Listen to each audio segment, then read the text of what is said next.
క్రీస్తునందు ప్రియమైన వారలారా, ఈరోజు మనం నిర్గమకాండం 20వ అధ్యాయం 1వ వచనం నుండి 17వ వచనం వరకు ఉన్న లేఖన భాగం నుండి దైవ స్వరమును వినబోతున్నాం. ఈ భాగంలో దేవుని సూచనల మేరకు మోషే ప్రజల దగ్గరకు వెళ్ళి ఇక మీదట వారు ఎలా నడుచుకోవాలో, దేవునితోనూ తమ పొరుగు వారితోనూ ఎలా మలుచుకోవాలో వారికి బోధిస్తున్నాడు. క్రైస్తవ విశ్వాసంలోనూ యూదు విశ్వాసంలోనూ కూడా ఈ భాగంలో ఉన్న దేవుని మాటలకు అపారమైన విలువ ఉంది.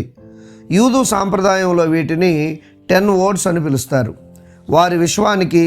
వారి విశ్వాసానికి ప్రామాణికమైన ధర్మశాస్త్రానికి ఇవి కార్నర్ స్టోన్స్ లాంటివి.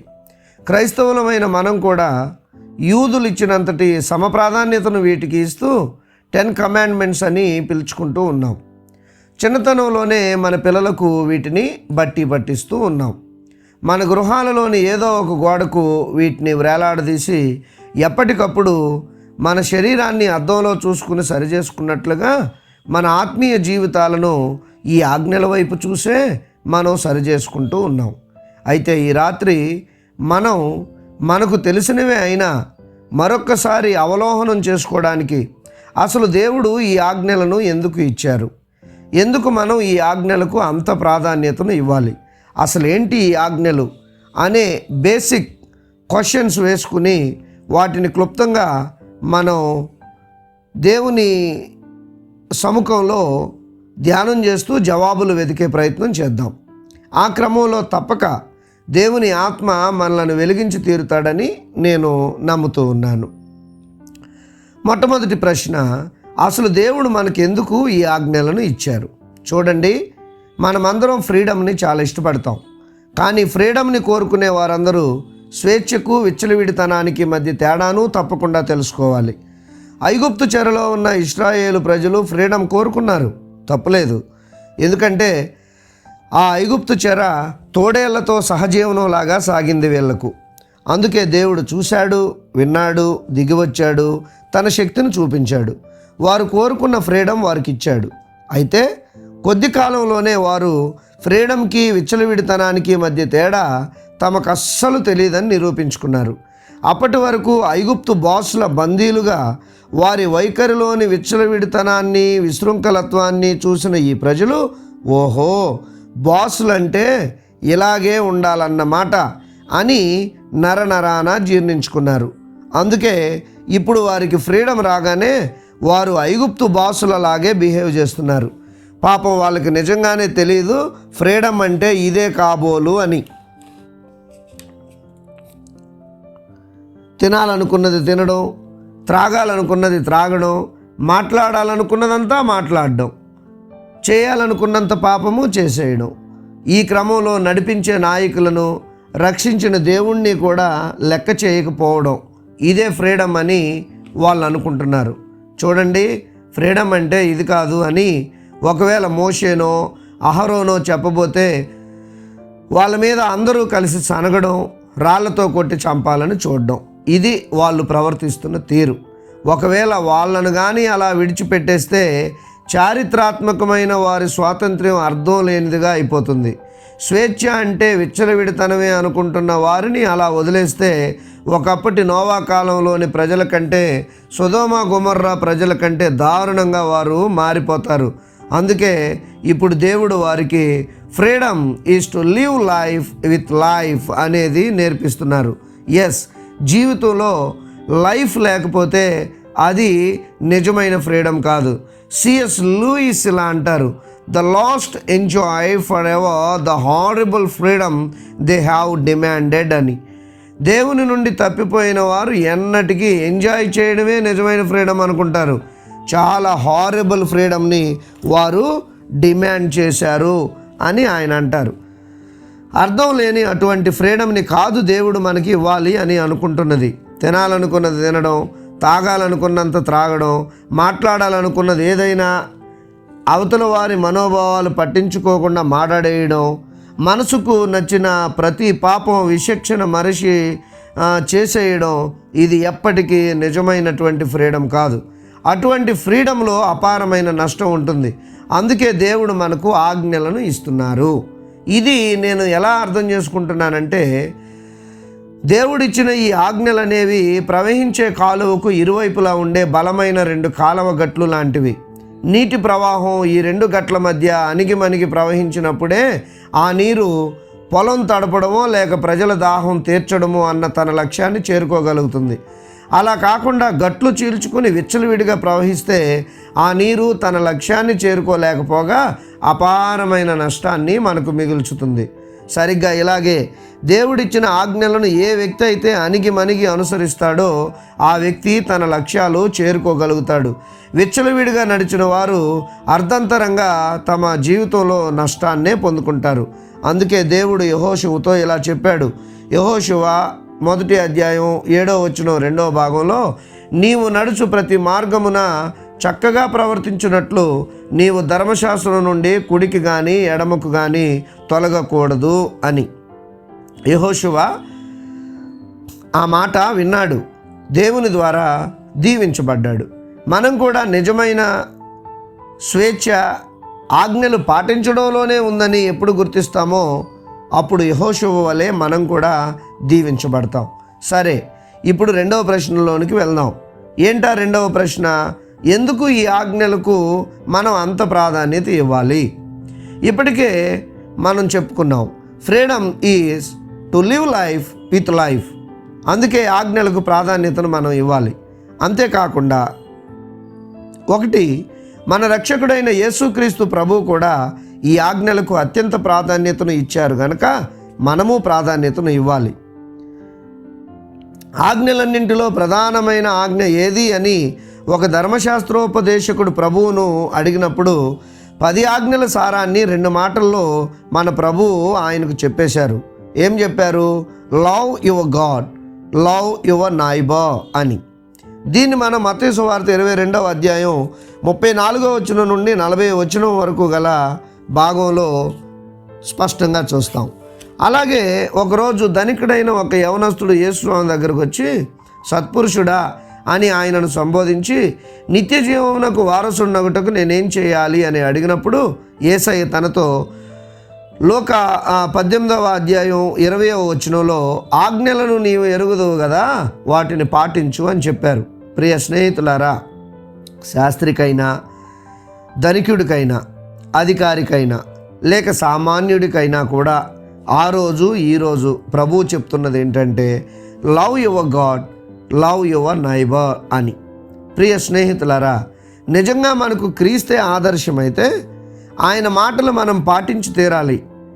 ఎప్పుడూ దేవుడే మనల్ని ప్రేమించాలి, ఎప్పుడూ మన పొరుగు వారే మనల్ని ప్రేమించాలి, వాళ్ళు మనల్ని ప్రేమిస్తూనే ఉండాలి, మనం ప్రేమను పొందుకుంటూనే ఉండాలి అని ఎంతకాలం అనుకుందాం? ఇది ఎలా ఉంటుందంటే, మీ ఇంటికి వస్తే ఏం ఇస్తావు, మా ఇంటికి వస్తే ఏం తెస్తావు అన్నట్లుగా ఉంటుంది. 1 సైడెడ్ లవ్ ఎక్కువ కాలం వర్కౌట్ కాదు.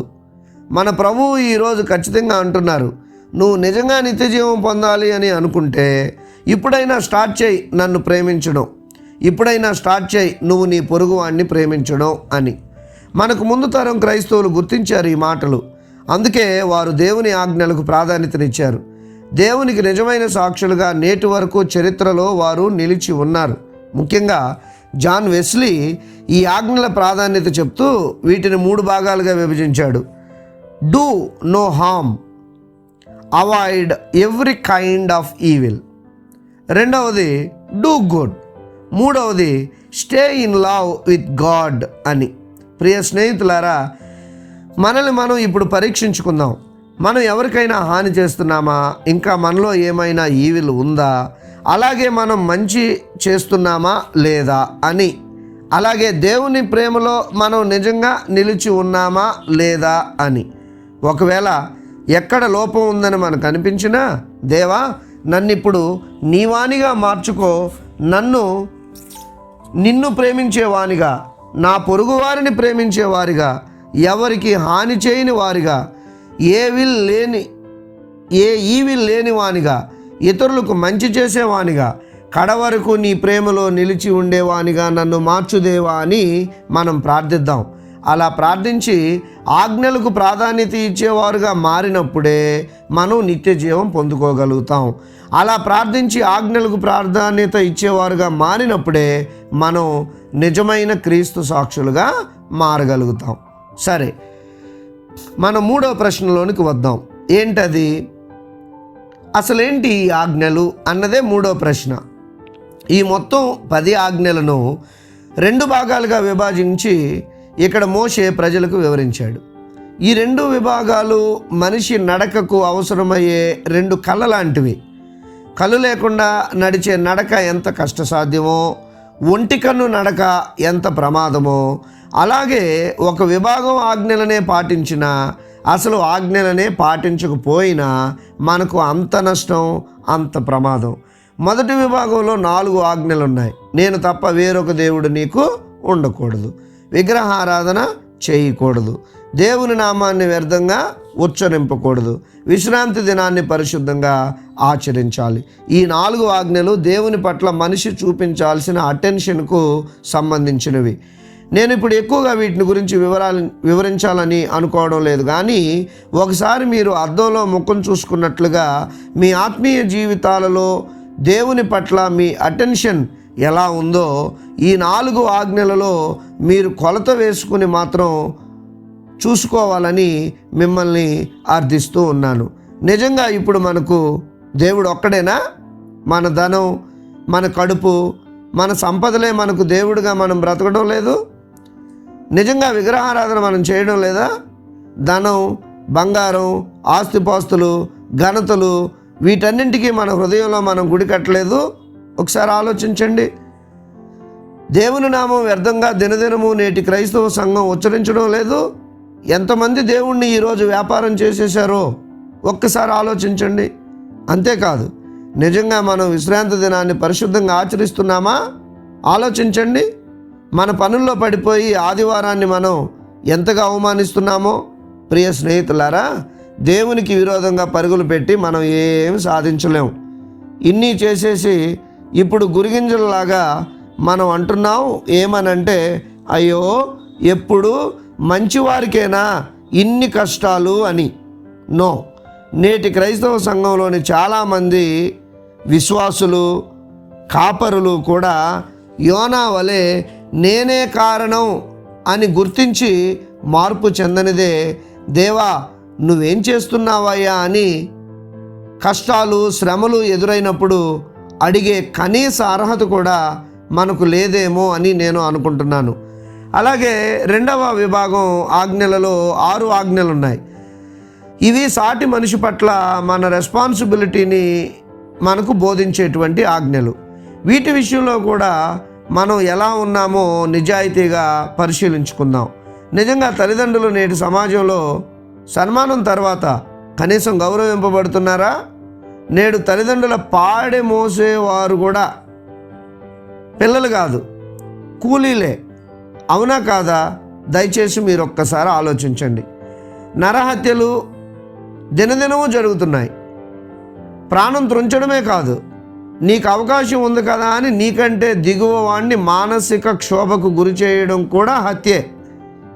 ఇంకా వ్యభిచారం అయితే లెక్కే లేదు. బిడ్డలు అడ్డుకుంటే వారిని చంపుతున్నారు, భర్త అడ్డనుకుంటే తనను చంపుతున్నారు, భార్య అడ్డనుకుంటే భార్యను చంపుతున్నారు. ఇంకా దొంగతనం గురించి అయితే చెప్పక్కర్లేదు. పాలకుల దగ్గర నుండి ప్రజల వరకు, గుండె సూది దగ్గర నుండి విమానం వరకు అవకాశం ఉన్న ప్రతి ఒక్కడూ అవినీతి చేస్తున్నాడు. నా కష్టం కాని సొమ్ము నాకు వద్దు అనుకునే వారి సంఖ్య గణనీయంగా తగ్గిపోయింది. ఇంకా అబద్ధం అంటారా? దీని గురించి ఎంత తక్కువ మాట్లాడితే అంత మంచిది కావచ్చు.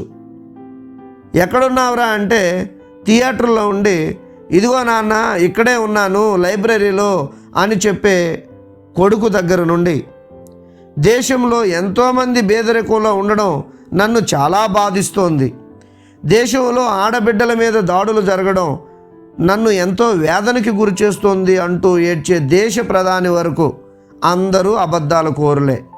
అంతేకాదు, అందరూ అన్నీ ఈజీగా తనకు దొరికిపోవాలి అని పొరుగు వారిది ఆశించేవారే.